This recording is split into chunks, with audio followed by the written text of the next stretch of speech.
Welcome back to Shnayim Yomi, Parshas Noach, Shlishi. Okay, so now we start off, and now things start getting wet. Things start getting hectic and wet, and that is that the pasuk says, "Vayu mabul arba'im yom ala aretz," and the mabul is on the land for 40 days, and all the water starts to come up like crazy. The only question is, what do you mean?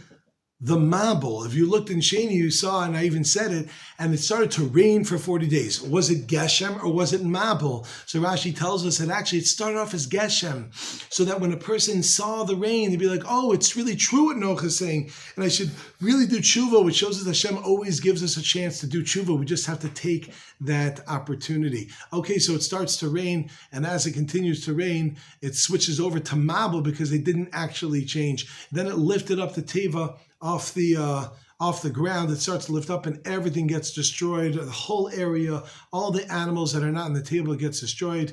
We know, except for the fish, which we'll come to. And it's 150 days of wild water from above, from below, all areas where there was like, Hashem took out all the corks from everywhere just to cause the water to go wild.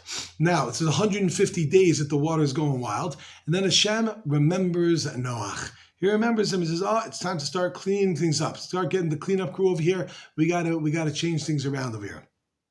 It says that Noach opens up the window. Oh, remember we spoke about in the first aliyah about that Tzohar, about that. What does that mean? According to this, Rashi tries to bring an idea to show, oh, it must be it was a window, because as he opens up this window, and he sends out a raven to check if the waters went down. Now, the raven, though, didn't go anywhere. Just kind of circled. He didn't trust Noach. He thought Noach was going to take advantage of his partner. So he says, okay, he sent out the Yonah. Now, the Yonah didn't find a place for it to rest, and it came back and waited for 7 days, and then sent it out again. And it came back with a olive leaf in its mouth. And Rashi points out that what was he saying? What was the message the dove was trying to say? I'd rather have an olive leaf which is bitter, that comes directly from Hashem, than have something which is sweet like honey that comes from you. We'd rather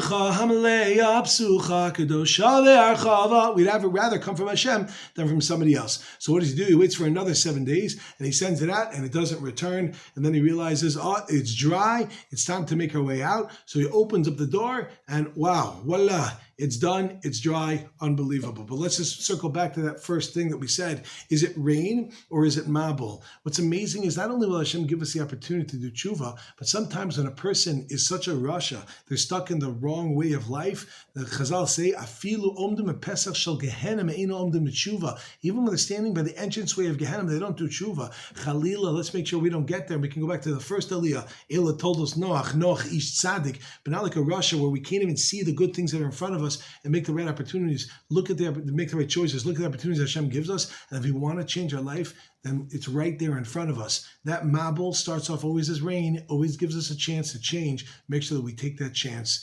Join us next time on Shnayim Yomi.